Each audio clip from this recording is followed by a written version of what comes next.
Bonjour à tous et bienvenue sur notre chaîne Le Miroir anglophone.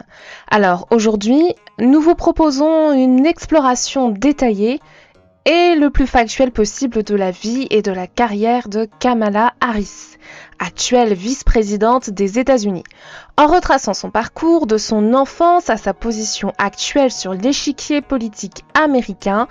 Nous allons examiner les étapes clés, les contextes et les enjeux de ces décisions et réalisations. Ce récit s'adresse en particulier aux étudiants, aux chercheurs, mais aussi à tous ceux qui s'intéressent à l'histoire politique contemporaine des États-Unis. Tout d'abord, la naissance et ses origines familiales. Alors, Kamala Devi Harris est née le 20 octobre 1964 à Oakland, en Californie. Elle est la fille de Shyamala Gopalan, une chercheuse d'origine indienne spécialisée en endocrinologie, et de Donald Harris, un économiste jamaïcain ayant enseigné à l'université de Stanford. Ses parents, tous deux immigrés, se sont rencontrés lors de leurs études doctorales à l'université de Californie à Berkeley. Son enfance est marquée par la séparation de ses parents alors qu'elle a 7 ans. Sa mère obtient la garde de Kamala et de sa sœur cadette Maya. Les deux filles grandissent à Oakland et Berkeley, des villes connues pour leur activisme politique et social, notamment en faveur des droits civiques. Kamala Harris a souvent évoqué l'influence de sa mère, qui a insisté pour qu'elle et sa sœur soient conscientes de leur héritage culturel à la fois indien et jamaïcain. Numéro 2, l'éducation et la formation académique de Kamala Harris. Kamala Harris fréquente l'école primaire Thousand Oaks à Berkeley avant que sa mère ne déménage la famille à Montréal au Canada, où elle poursuit sa scolarité secondaire à l'école Westmount High School. Donc en 1982, elle retourne aux États-Unis pour y entamer des études supérieures à l'université Howard à Washington DC. Donc c'est une institution qui est historiquement noire. Elle y obtient un diplôme en sciences politiques et en économie en 1986. Alors après Howard, Harris s'inscrit à la faculté de droit de l'université de Californie, Hastings College of the Law, où elle obtient son diplôme en 1989.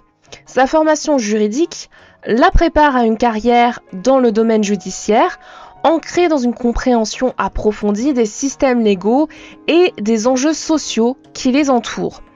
Alors, son début de carrière pour cette troisième petite partie, procureure adjointe à Alameda. Alors, après avoir passé l'examen du barreau de Californie en 1990, Kamala Harris débute sa carrière comme procureure adjointe dans le comté de Alameda. Alors, à ce poste, elle se concentre sur les affaires criminelles, notamment les affaires de violences domestiques, d'agressions sexuelles et d'abus sur les enfants. Alors cette expérience initiale lui permet de se familiariser évidemment avec les rouages du système judiciaire californien, tout en développant une expertise dans la protection des victimes et la poursuite des délinquants. Alors numéro 4, son poste de procureur de San Francisco et mandat et réforme. Alors en 2003, Harris se présente à l'élection pour le poste de procureur de district de San Francisco et elle remporte l'élection en battant le titulaire Terence Hallinan. Alors son mandat est marqué par une série de réformes controversées mais significatives. Alors par exemple, Harris introduit une initiative baptisée Back on Track, donc c'est un programme qui vise à offrir une seconde chance aux primo-délinquants non violents en leur proposant une formation professionnelle et des services de réinsertion plutôt que des peines de prison. Durant ces 2 mandats, Harris est confrontée à des critiques, notamment pour sa décision de ne pas poursuivre la peine de mort dans l'affaire du meurtre d'un officier de police, malgré la pression publique. Néanmoins, son approche de la justice qui combine rigueur et innovation attire l'attention à l'échelle nationale. Numéro 5, procureur général de Californie et les nouvelles responsabilités qui vont avec ce poste. En 2010, Harris est élue procureur général de Californie, devenant ainsi la première femme noire et la première personne d'origine sud-asiatique à occuper ce poste dans l'État.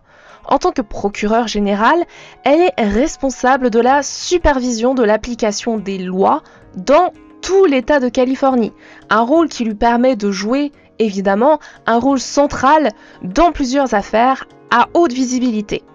Elle s'attaque à des sujets tels que la fraude hypothécaire, résultant de la crise financière de 2008, et elle négocie un règlement de 25 milliards de dollars pour les propriétaires californiens impactés par cette fraude. Alors, elle s'implique également dans la défense des droits des consommateurs, la lutte contre la criminalité et la protection de l'environnement. Harris se positionne également contre la proposition 8, qui est une initiative visant à interdire le mariage entre personnes de même sexe en Californie, refusant de défendre la loi devant les tribunaux, ce qui contribue à son annulation éventuelle. Numéro 6, élection au Sénat des États-Unis. En 2016, Kamala Harris se présente pour succéder à la sénatrice Barbara Boxer qui prend sa retraite. Harris remporte l'élection, devenant ainsi la première sénatrice américaine d'origine indienne et la deuxième femme noire élue au Sénat américain. Pendant son mandat, elle siège au comité judiciaire du Sénat, au comité du renseignement, au comité de la sécurité intérieure et au comité du budget.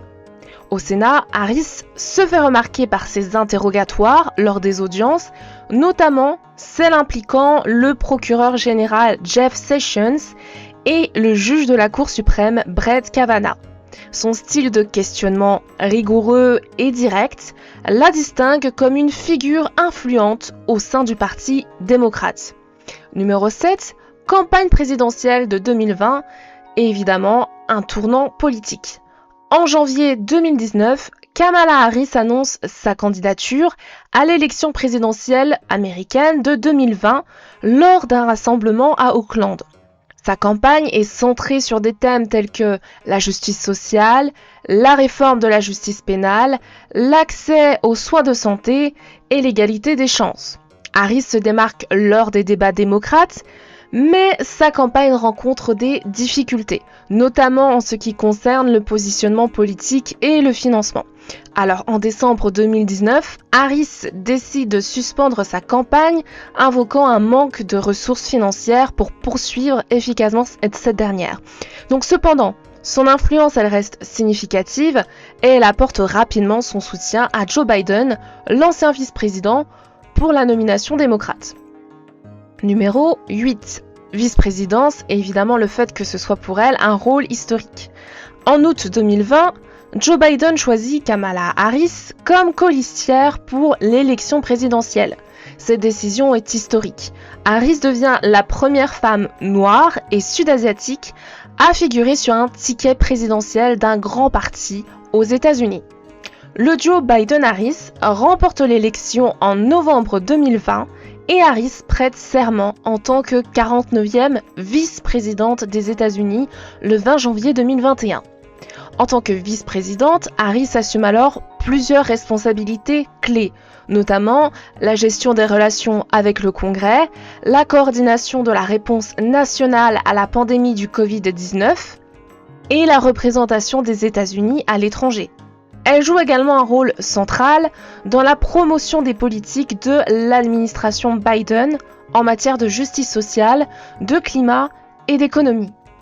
Numéro 9, les défis et les critiques. Alors la vice-présidence de Kamala Harris n'est évidemment pas exempte de défis. Harris est confrontée à des critiques de divers côtés du spectre politique, donc que ce soit pour sa gestion de la crise migratoire à la frontière évidemment sud des États-Unis, ou alors pour sa perception de distance avec le grand public. Malgré cela, Harris continue de se concentrer sur les priorités de l'administration, tout en naviguant dans un contexte politique complexe et souvent polarisé. Alors, numéro 10, candidature présidentielle de 2024, évidemment, une course cruciale. Alors, en 2024, avec la décision de Joe Biden de ne pas briguer un second mandat, Kamala Harris est désignée comme la candidate démocrate pour les élections présidentielles. Sa campagne se déroule évidemment dans un contexte de forte polarisation politique, avec Donald Trump représentant le Parti républicain, et les sondages montrent un affrontement vraiment serrée. Et les perspectives de victoire demeurent encore aujourd'hui incertaines. Elles reflètent vraiment la volatilité de l'électorat américain. Alors Harris concentre sa campagne pour l'instant, et on est déjà quasiment au mois de septembre, sur les questions de justice sociale, d'économie et de climat. Donc tout en cherchant évidemment à mobiliser une coalition diversifiée de soutien. Les résultats de cette élection, bien qu'encore inconnus, auront quoi qu'il en soit des implications majeures pour l'avenir politique des États-Unis, ainsi que, bien sûr, pour la place de Kamala Harris dans l'histoire. Alors pour conclure, Kamala Harris représente un cas d'étude fascinant dans l'évolution politique des États-Unis au XXIe siècle. Son parcours, de ses débuts en tant que procureur à son ascension au poste de vice-présidente, puis à sa candidature présidentielle, illustre tout simplement les changements profonds qui se produisent dans la société américaine. L'analyse de sa carrière offre un aperçu précieux des dynamiques politiques contemporaines, des défis auxquels sont confrontés les dirigeants et des enjeux critiques qui façonnent l'avenir de la nation.